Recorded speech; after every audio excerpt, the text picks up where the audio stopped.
Acepté escribir Togo porque me lo pidió la fundación y porque me siento identificado con sus proyectos. A la hora de vestir la camiseta,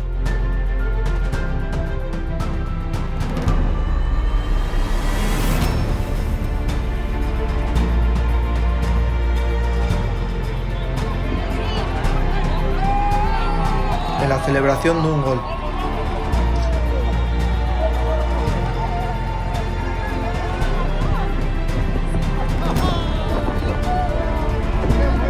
por su labor social gracias a historias como estas. Como diríamos, estoy trabajando con el Athletic.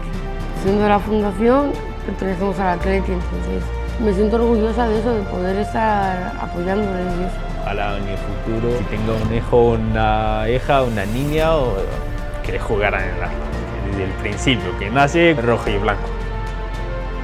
Personalmente quisiera dar agradecimiento a la Fundación Athletic por la gran oportunidad que me ha dado, una oportunidad que sé que es un privilegio porque muchos no lo pueden tener y es que ricasco. Por construir comunidad a través de la cultura.